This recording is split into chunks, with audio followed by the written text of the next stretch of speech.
दोस्तों आज के बाद आप ये कभी नहीं कहोगे कि मोमेंट डिस्ट्रीब्यूशन मेथड टफ है, क्योंकि आज हम मोमेंट डिस्ट्रीब्यूशन मेथड इतना डीप में जाके पढ़ेंगे कि वो आपको पूरा क्लियर हो जाएगा। वो भी बैठ के आराम से अपने अपने घर, और आपके साथ रहेंगे ऑब्वियसली आपके अपने अविनाश सर। तो देर किस बात की, फटाफट शुरू कर देते हैं आज का लेक्चर। तो जिस मोमेंट डिस्ट्रीब्यूशन मेथड की बात कर रहा हूँ वही सॉल्व करने जा रहे हैं। उसके लिए एक सम लिया था, ये दिसंबर 18 का सम है, बट इसमें थोड़ा सा बदलाव किया है मैंने।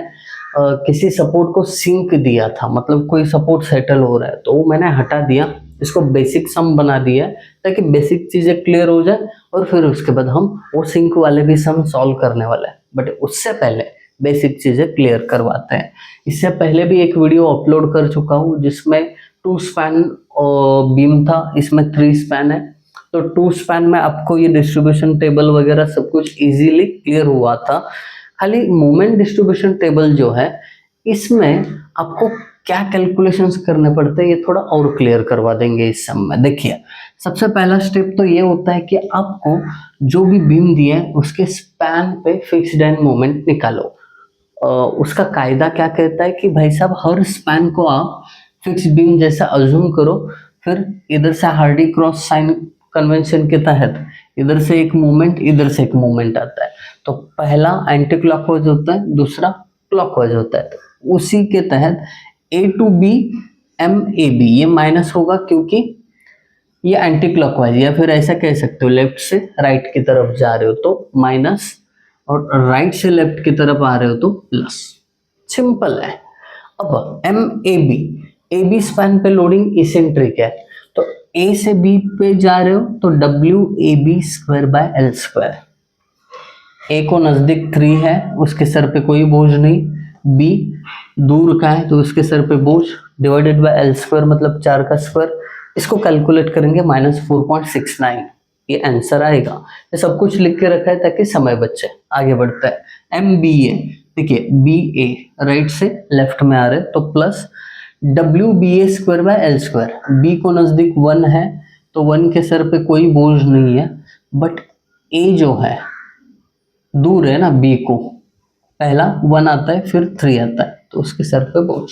That's it. अगर आपको ये डाउट है कि इसमें ए और बी क्या है तो आपको बता दूं, लोड के लेफ्ट का ए होता है, राइट का बी होता है, इतना सिंपल है। ओके, अब इसको कैलकुलेट करेंगे तो 14.06 ये किलो न्यूटन मीटर में आपको क्या मिलेगा, फिक्स्ड एंड मूवमेंट। वैसे ही सेम स्पैन बीसी की बात करते हैं। अब स्पैन बीसी को अगर फिक्स मानोगे तो इधर एंटी क्लॉकवाइज इधर क्लॉकवाइज, राइट से लेफ्ट जा रहे हो तो माइनस, मतलब मूवमेंट बी सी माइनस में। अब यूडीएल के लिए फॉर्मूला होता है W L square by 12, W यानी 15, एल मतलब उसका स्पैन 3, इसका स्क्वायर डिवाइडेड बाय 12। तो इसको कैलकुलेट करेंगे तो -11.25 ऐसा आंसर आ जाता है।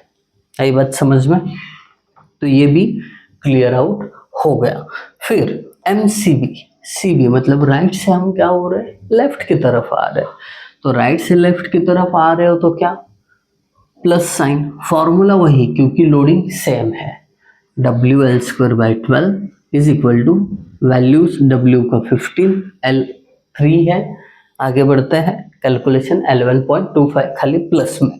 और गलती कहाँ पे होती है ये भी बताता हूँ आपको, कि बच्चे ना कभी कभी ये साइन देना भूल जाते हैं, ये माइनस है ये प्लस है, साइन भूल जाते हैं। कैलकुलेशन परफेक्ट होता है तो इस बात का ध्यान रखना है। अब एम सी डी लास्ट का स्पैन बचा है, सी टू डी यानी M C D minus, left से राइट जा रहे हो तो माइनस। इसके लिए फॉर्मूला क्या है, जब सेंटर पॉइंट लोड होता है तो W L by 8, simple formula है। तो डब्ल्यू का वैल्यू 40, इसका स्पैन 5 है, डिवाइडेड बाय 8, कैलकुलेशन करोगे तो -25। अब डी टू सी आओगे तो लोड सेंटर पे तो same formula W L by 8, खाली आंसर प्लस में आएगा 25। बकायदा ये फिक्स्ड एंड मूवमेंट वाला स्टेप फिनिश हो गया मेरे दोस्त। आगे बढ़ते हैं स्टेप नंबर 2 पे, वो है डिस्ट्रीब्यूशन फैक्टर्स को निकालना। ये शांत दिमाग से, काम दिमाग से करना पड़ेगा। वैसे तो इस चीज़ में आप लोग माहिर हो, बिल्कुल गड़बड़ नहीं करते हो। लंबी सांस भरो फिर छोड़ो, कभी लगे कि ज़्यादा टेंशन हो रहा है, लंबी सांस भरो और छोड़ो, सिंपल ट्रिक है, ठीक है। ओके, अब ये मैं आपको बता रहा हूँ, बट मेरे टाइम पे जब मैं एग्जाम दे रहा था तब मेरे को नहीं हो रहा था ऐसा, वो सिचुएशन ही अलग होता है। बट उस पे अगर आपने जीत हासिल की, वो सिचुएशन पे खुद को काम रखा, तो एग्जाम बहुत इजी जाता है। Step 2, distribution factor. अब ये डिस्ट्रीब्यूशन फैक्टर निकालते कहाँ पे है, बता देता हूँ। इस बीम पे कुछ ऐसे पॉइंट होते हैं जहां से दो मेंबर निकालते हैं, जिसको जॉइंट बोलते हैं, वहीं पे आपको डिस्ट्रीब्यूशन फैक्टर मिलता है। इसके लिए पहला जॉइंट आता है, मेंबर के यानी स्टिफनेस फैक्टर, स्टिफनेस फैक्टर की उस जॉइंट पे एडिशन, और लास्ट में डिस्ट्रीब्यूशन फैक्टर। ये टेबल दिमाग में रख लो, एज इट इज ड्रॉ करना है। अब मैं चलता हूँ पहले जॉइंट पे, बी पे, जहां से बी ए और बी सी, देखिए बी ए और बी सी ऐसे दो मेंबर निकल रहे हैं। तो हम बात करते हैं अब स्टिफनेस फैक्टर की। देखिए बी से देखा जाए बी ए के लिए, तो ए जो है ये फार एंड है, वो फिक्स्ड है। अगर फिक्स रहता है या फिर ऐसा आगे भी कुछ एक हाथ सपोर्ट रहता है, तो आप 4EI/L यूज करते हो। अब ये बहुत अच्छे से मैंने नोट्स भी लिखवा के दिए प्रीवियस लेक्चर में, तो वो लेक्चर जरूर देखना। BC, अब BC की बात करें तो C जो फार एंड है, इसमें है तो रोलर सपोर्ट, बट यहीं पे एंड नहीं हो रहा है बीम, आगे भी एक सपोर्ट है। आगे एक सपोर्ट होने के कारण BC के लिए भी 4EI/L। अब वैल्यूज पुट करते हैं। देखिए 4EI, BA का स्पैन कितना है, BA के लिए स्पैन 4 है, तो डिवाइडेड बाय 4, इसको 4 कट होगा, 1EI आंसर आएगा। वहीं पे BC की बात करूं, BC 4EI, but BC span के लिए EI का वैल्यू 2I है, तो 2 से मल्टीप्लाई किया, 8 स्पैन इसका 3, तो इसका आंसर 2.67 आएगा। इतना सिंपल है। फिर जॉइंट पे उस समेशन के को अंजाम दे दो, दोनों को खाली ऐड कर दो, यहाँ पे लिखो, और एंड में डिस्ट्रीब्यूशन फैक्टर कैसे करते हैं, K/समेशन ऑफ K। तो BA के लिए डिस्ट्रीब्यूशन फैक्टर फाइंड आउट करना है, तो 1 डिवाइडेड बाई 3.67 करो, 0.27 मिलेगा। फिर BC के लिए डिस्ट्रीब्यूशन फैक्टर चाहिए, तो 2.67, ये K का value divided by summation K, 2.67 divided by 3.67, ये आंसर आ जाता है। यहाँ पे एक ट्रिक है, आपको पता चल सकता है मेरे दोस्त कि ये सही किया है कि नहीं। ये डिस्ट्रीब्यूशन फैक्टर्स की एडिशन जो है ना, एक जॉइंट पे 1 आती है, इस जॉइंट पे पूरे की एडिशन मत करना, खाली इन दोनों की। थोड़े सेम तरीका हमने सी जॉइंट पे अप्लाई किया है, अगले सी पे, अगले जॉइंट सी पे, यहाँ से भी दो मेंबर निकल रहे हैं ना, इसके लिए सी लिया। सी से मेंबर CB और CD निकल रहा है, CB और CD। मैं बात करूँ CB की, तो CB के आगे भी एक सपोर्ट है, तो ये हुआ कंटिन्यूस टाइप, तो 4EI/L आएगा इसका फॉर्मूला, ठीक है। अब 4 इंटू CB के लिए EI का वैल्यू 2 है, तो 2 से मल्टीप्लाई किया, L का वैल्यू 3 है, 3 से डिवाइड किया, तो आंसर 2.67, ये स्टिफनेस फैक्टर हुआ। CD की बात करता हूँ, बड़े सजग रहने पड़ेंगे आपको, ध्यान थोड़ा सा भी इधर उधर नहीं हो सकता है, टाइम बचा रहे हम, आगे बढ़ते फटाफट। CD की बात करें तो एंड सपोर्ट, यानी जो फार एंड है उसका सपोर्ट रोलर है। फार एंड अगर रोलर सपोर्टेड, हिंज सपोर्टेड या सिंपली सपोर्टेड रहता है, और उसके आगे कोई भी सपोर्ट नहीं होता है, स्पैन होने दो। ऐसा अगर यहाँ पे एक सपोर्ट है, आगे स्पैन है बट कोई सपोर्ट नहीं है, तो भी 3EI/L ही यूज करना है। बट इसके आगे एक हाथ सपोर्ट आ जाता ना, तो फिर 4EI/L हो जाता। इस बात को अच्छे से दिमाग में भर लो, ठीक है। आगे बढ़ते हैं।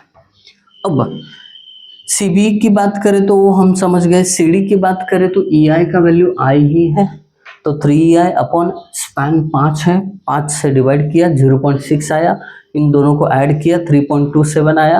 अब डिस्ट्रीब्यूशन फैक्टर सेम ऊपर जैसे बताया था, यहाँ पे भी आएगा, समय नहीं गवाएंगे यहाँ पे, आगे बढ़ते हैं। अब स्टेप नंबर 3 है, कौन सी, मोमेंट डिस्ट्रीब्यूशन टेबल, एक्चुअली वो मैंने वहां पे जगह नहीं छोड़ा तो यहाँ पे लिखता हूँ step number 3, moment distribution table. ये बड़ा आसान काम है, पता नहीं क्यों बच्चे इस चीज का लोड लेते हैं, बोलते हैं कि सर यहाँ तक जो बताया ना वो सब आता है हमें, आगे का बताइए। मोमेंट डिस्ट्रीब्यूशन मेथड में हमें टेंशन आता है, टेंशन लेने की जरूरत नहीं है। अब यहाँ पे देखिए, सबसे पहले अगर कुछ देखना है तो शांत दिमाग से बीम को देखो। देखो वहां पे किसी एक एंड पे सिंपल सपोर्ट है क्या? इस एंड पे तो फिक्स्ड है, इसका कोई सवाल नहीं है।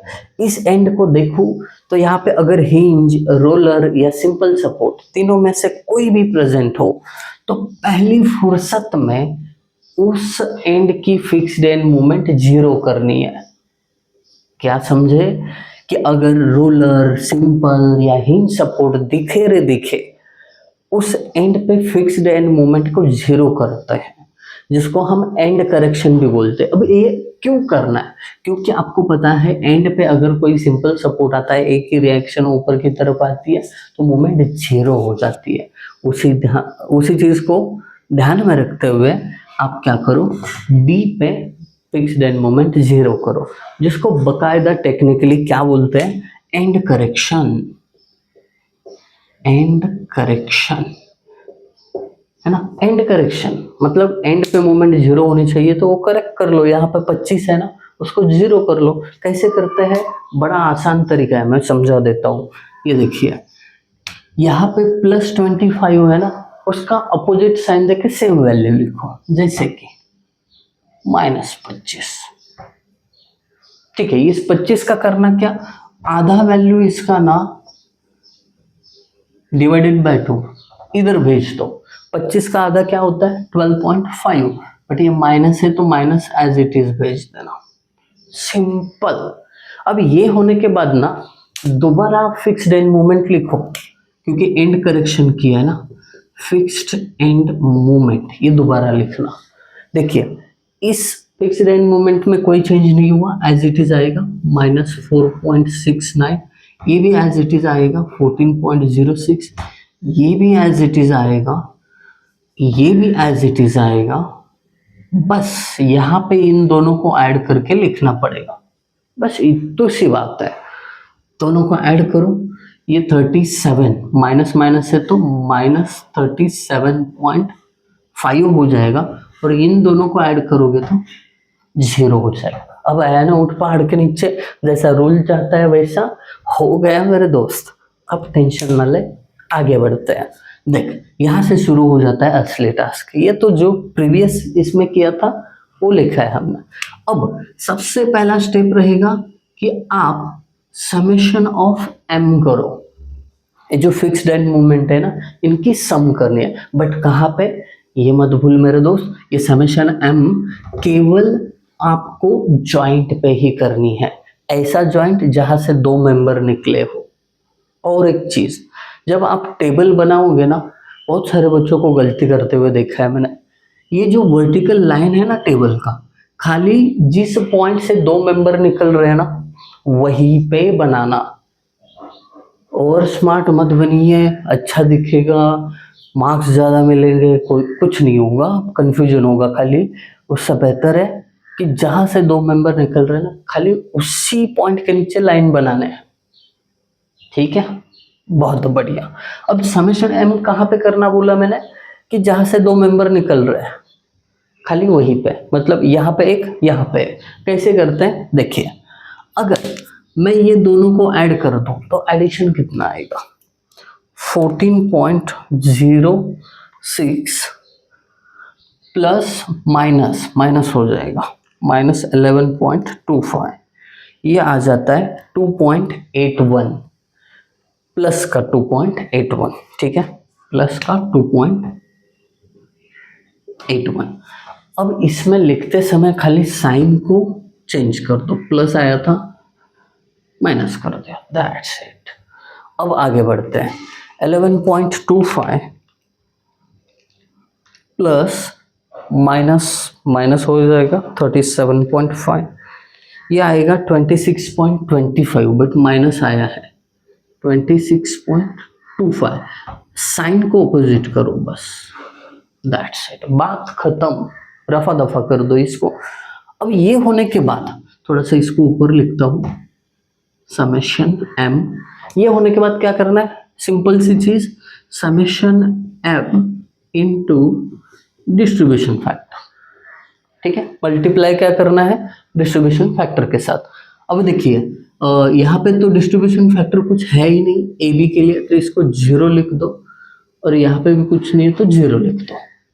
अब देखना, यहाँ से ये 0 को मल्टीप्लाई किया तो ये 0 बन गया, सिंपल।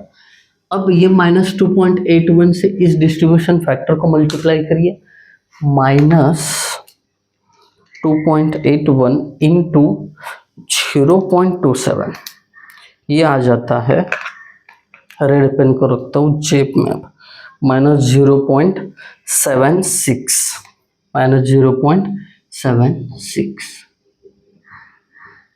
याद रखना, अगर ऐसा आ रहा है 758, तो मैं ना 5 के बाद वाला डिजिट अगर 5 या 5 से बड़ा हो तो मैं ये 5 की जगह 7 लिखता हूँ, याद लगा देना, ठीक है।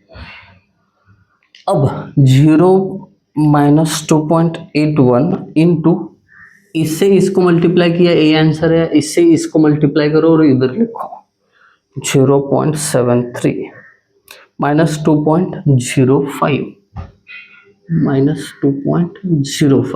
सेम यहाँ पे 0.82 से मल्टीप्लाई करो, 26.25 इंटू 0.82 21.53, ये प्लस में तो प्लस में लिखना। अब वो साइड का 0.18 से भी मल्टीप्लाई करो, 26.25 इंटू 0.18, ये आ जाता है 4.73, 4.7, दैट्स इट, बहुत इजी है। फिर इधर से इस डिस्ट्रीब्यूशन फैक्टर को मल्टीप्लाई किया तो ये 0 ही आने वाला है, उसमें कोई ज़्यादा टेंशन लेने की बात है नहीं। फिर इसके बाद तीसरा स्टेप, कैरी ओवर मूवमेंट। और कैरी ओवर मूवमेंट में क्या करना है, इधर का आधा इधर और इधर का आधा इधर, सिमिलरली इधर का आधा इधर, इधर का आधा इधर। अब एंड का थोड़ा सा एंड में करते हैं, पहले ये देखिए, इधर का आधा इधर, मतलब ये डिवाइडेड बाय 2, ऐसा शुरुआती में लिख रहा हूँ, बाद में लिखने की जरूरत नहीं, ताकि आपको याद रहे। आप लोग ऐसे पेंसिल से लिख सकते हो, ताकि आप एंड में जाके जब एग्जाम से पहले रेफर करोगे तो अच्छे से याद रहे, ठीक है। 0.76 का आधा -0.76 डिवाइडेड बाय 2, 0.38 माइनस 0.38, 0 का आधा 0 ही होता है, इसमें कौन सी बताने की बात हुई। अब 21.53 डिवाइडेड बाय 2, ये आता है 10.77, ये आता है 10.77। इसका आधा देखते हैं, -2.05 डिवाइडेड बाय 2, ये 1.03 आएगा, -1.03। अब देखिए यहाँ पे ये जो कैरी ओवर है ना, इस बाउंड्री के अंदर ही होना चाहिए, बाउंड्री क्रॉस करके नहीं जाना है, इसलिए मैंने बोला था एक ही वर्टिकल लाइन ड्रॉ करना है, इस बाउंड्री को क्रॉस नहीं करना है। अब इधर आप बोलोगे कि सर जैसे इधर किया, इधर आधा हो जाएगा क्या, तो नहीं, ये आप जिसको हमने एंड करेक्शन किया है, जिसको 0 किया है, उस तरफ आप कभी भी आधा ट्रांसफर नहीं करोगे, इधर का आधा करो 0 हो जाएगा, ठीक है, दैट्स इट। अब इसके बाद आपको ये जो कैलकुलेशन है, समेशन m इंटू DFCO, ये बार बार रिपीट करते जाना है। कैसे, देखो, समेशन m फिर से लेना है।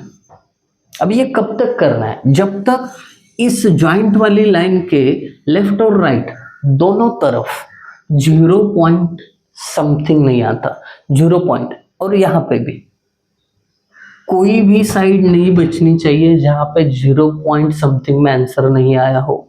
सब ये चारों 1 2 3 4 चारों वैल्यू कैरी ओवर में 0 पॉइंट समथिंग में ही आने चाहिए। तब तक इटरेशन रिपीट करते जाओ, मैं कर रहा हूँ।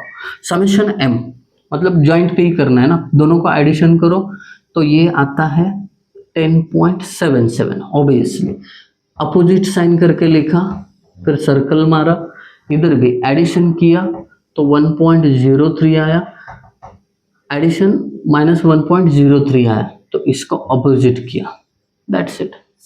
कितना इजी। फिर उसके बाद summation m into D F, जो ऊपर किया है वही रिपीट कर रहा हूं मैं। 10.77 से अगर डिस्ट्रीब्यूशन फैक्टर 0 को मल्टीप्लाई करें तो 0 ही आएगा, कौन सी बड़ी बात है इसमें।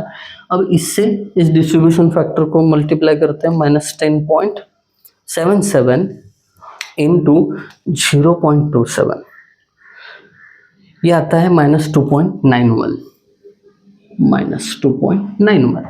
सेम वैल्यू से 0.73 को मल्टीप्लाई करते हैं, -7.86।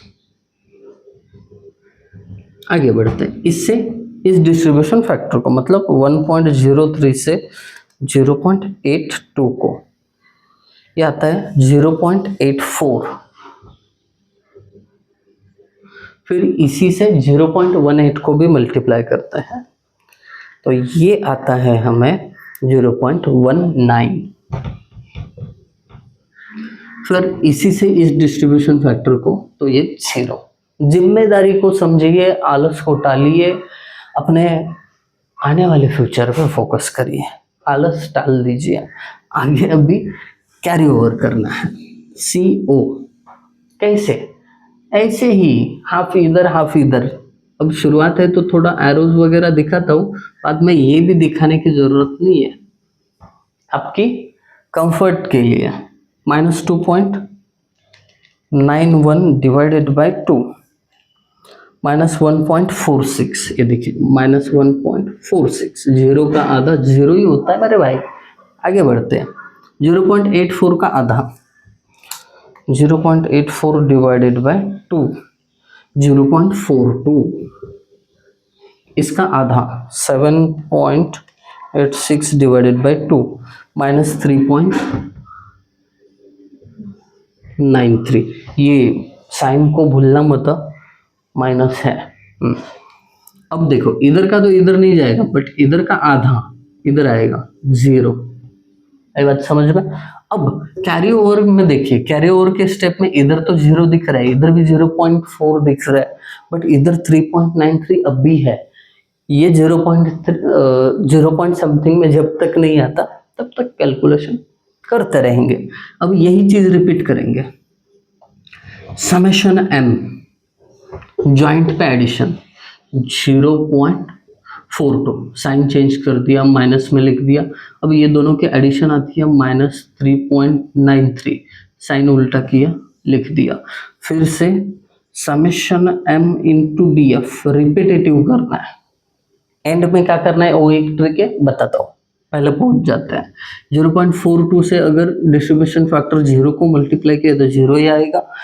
-0.42 से अगर हम मल्टीप्लाई करते हैं 0.27 डिस्ट्रीब्यूशन फैक्टर को तो ये आता है -0.11। फिर इसी से 73 को भी मल्टीप्लाई करना है, वो साइड वाला डिस्ट्रीब्यूशन फैक्टर। मैं स्क्रीन की तरफ देख भी नहीं पा रहा हूँ, इतना घाई में शूट कर रहा हूँ। 0.31, मैं चाहता हूँ कि फोकट में आपका टाइम पास यहाँ पे ना हो, फटाफट हो जाए। 3.93 इंटू डिस्ट्रीब्यूशन फैक्टर 0.82, ये 3.22 आया।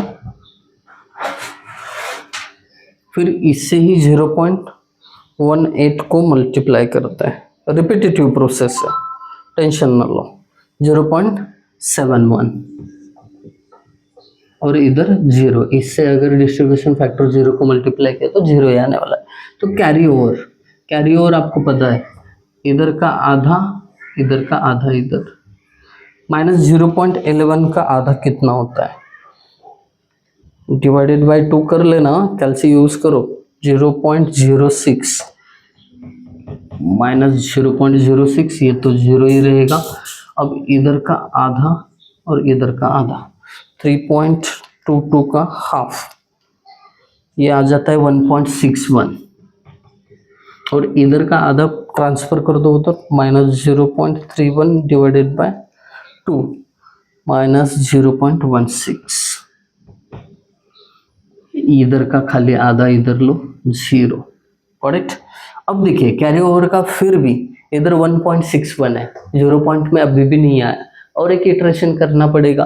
तो ये ऐसे 5 इटरेशन तक अलाउड है, पहला, दूसरा, तीसरा, चौथा कर लेते हैं, इसमें हो जाएगा, डोंट वरी।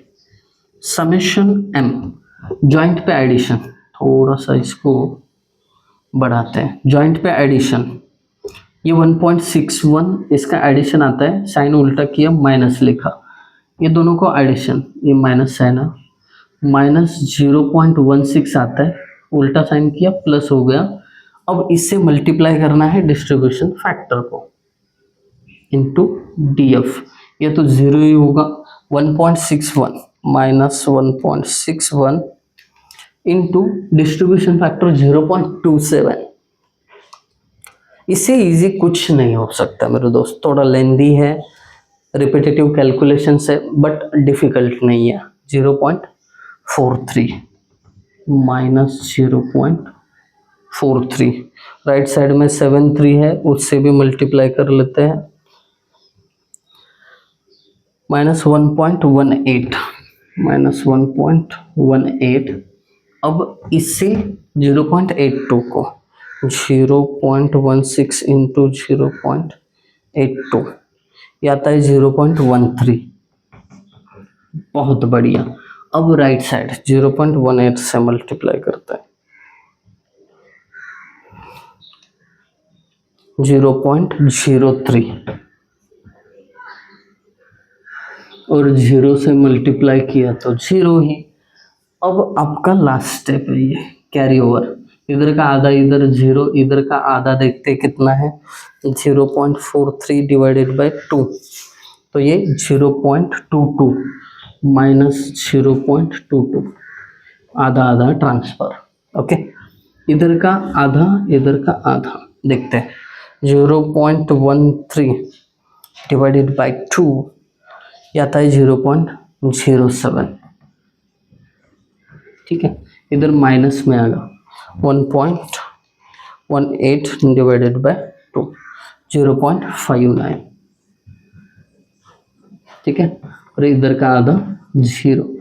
खुश, फाइनली कैरी ओवर की स्टेप में सब 0 पॉइंट में हो गए।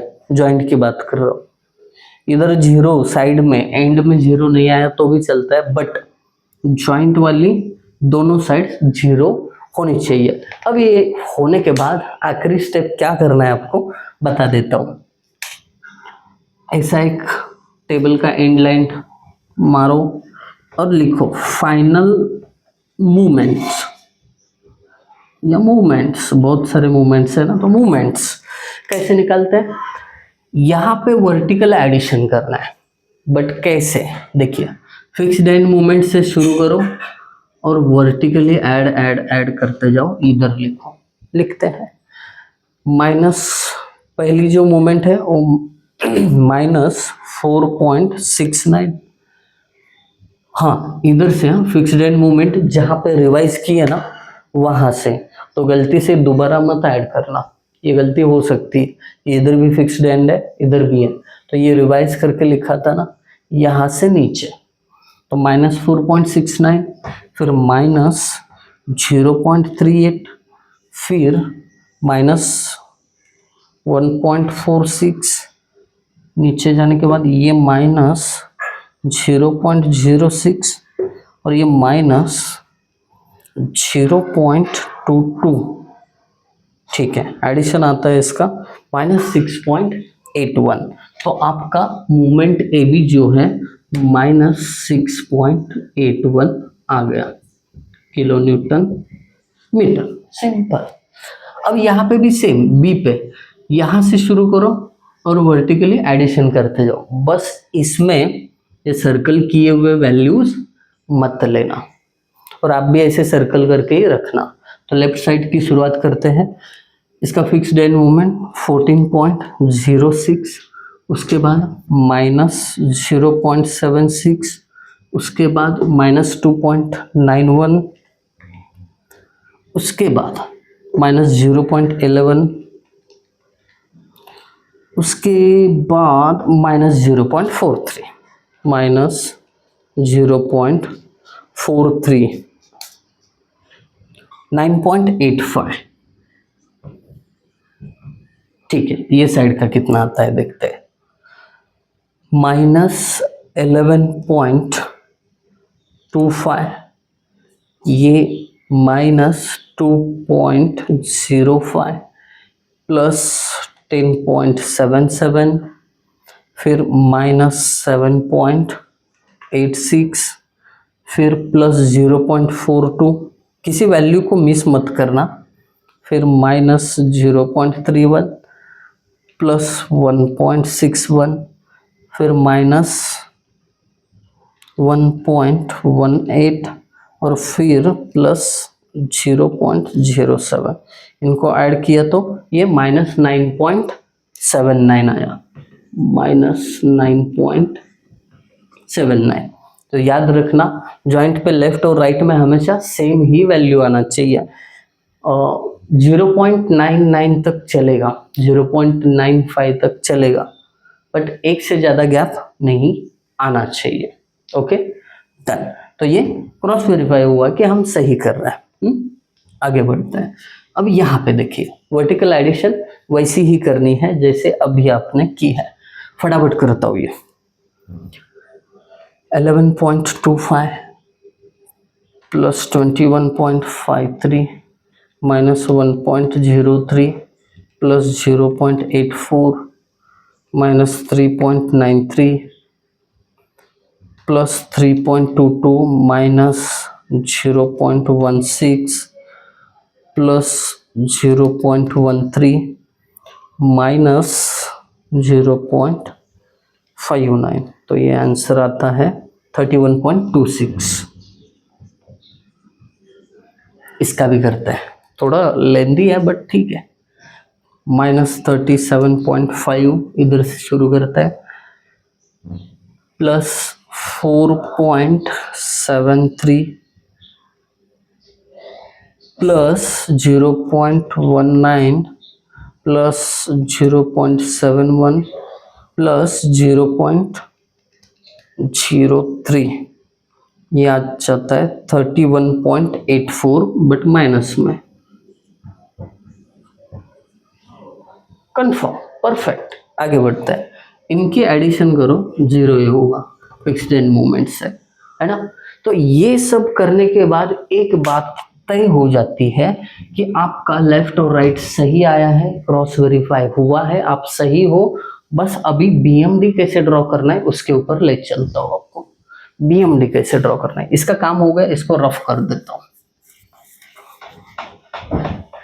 देखिए, कॉन्सेप्ट जैसे मैंने बोला था, कुछ भी नहीं बचेगा आपका, कुछ भी नहीं छूटेगा, और सारे न्यूमेरिकल्स लेने वाले हैं। एंड सपोर्ट की कंडीशन में बदलाव होगा तो क्या, तो बने रहिए बस हमारे साथ।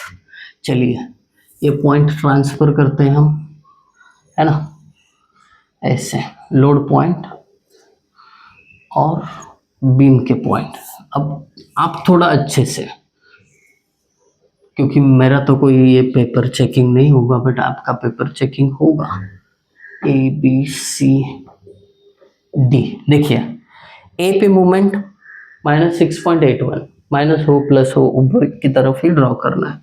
6.81, फिर 9.85 बी पे, है ना, दोनों तरफ सेम है और बी ही एंड है। 9.85 लो या 9.79, मैं लेता हूँ 9.85। फिर उसके बाद 31.26 प्लस माइनस ज़्यादा डिफरेंस नहीं है, 31.26 लेते हैं सी पे, है ना, सी पॉइंट है। 31.26, फिर उसके बाद डी पे 0 है, है ना। अब इनको अगर आप ज्वाइन करोगे ना तो ये हो गया आपका BMD। बट इसमें एक एडिशनल चीज, फ्री स्पैन मूवमेंट, ये हमने TMT में किया था, अगर आपको याद है तो, याद तो रहना ही चाहिए। TMT में देखो पहले स्पैन मूवमेंट निकालते थे, वैसे सेम निकाल के यहाँ पे आपको डायरेक्टली BMD ड्रॉ करना है, सेपरेट कैलकुलेशन मत करना। कैसे करना है, अगर AB स्पैन पे एक इसेंट्रिक लोड है तो उसका फॉर्मूला था WAB/L। तो आप क्या करो, W 25 A 3 B 1 है और डिवाइडेड बाय L मतलब पूरा 4, तो ये आ जाता है 18.75। तो इसको ना एक आध पॉइंट ऐसा मार्क करो जहाँ पे 18.75 लिखा हो। और वो डायग्राम कैसे ड्रॉ करते थे आपको बखूबी याद है, नहीं याद है तो देखो ऐसा करते थे, वो स्पैन टू स्पैन डायग्राम था, दैट्स इट। फिर BC स्पैन पे UDL है तो WL²/8 यूज करते थे। चाहिए तो इधर मैं लिखता हूँ WAB/L। अब इसमें जो है UDL के लिए W कितना है 15, L है 3, इसका स्क्वायर डिवाइडेड बाय 8, वैल्यू आ जाता है 16.88। तो ये थोड़ा इधर तक आएगा। और UDL के लिए फ्री स्पैन मूवमेंट ऐसा पैराबोलिक आता है। इधर भी फॉर्मूला लिखता हूँ WL²/8 ताकि आपको समझ में आए कि क्या किया है। फिर एंड का portion central point load WL/4 formula होता है उसका स्पैन मूवमेंट का। W यहाँ पे 40 है, L 5 है, WL/4 50 आएगा। तो ये 50 तो सबसे ऊपर जाएगा वैल्यू, इधर पॉइंट मार्क किया तो कुछ इस प्रकार डायग्राम ड्रॉ होगी। फिर एंड में क्या करते हैं कि ये दोनों में मतलब पहला BMD और अभी स्पैन मोमेंट निकला, उसके डायग्राम में कुछ कॉमन पोर्शन रहेगा तो वो ऐसा हैच करते थे, शेडेड है ना, कॉमन पोर्शन याद रखना, केवल common portion. So this is the BMD, आपको पूरे मार्क्स से देखे जाएगा। अगर आपको ये वीडियो अच्छा लगा तो मेरा हौसला और मोटिवेशन बढ़ाते रहिए, कमेंट करते रहिए, अपने दोस्तों के साथ शेयर भी करते रहिए। Thank you guys for watching video, thank you so much.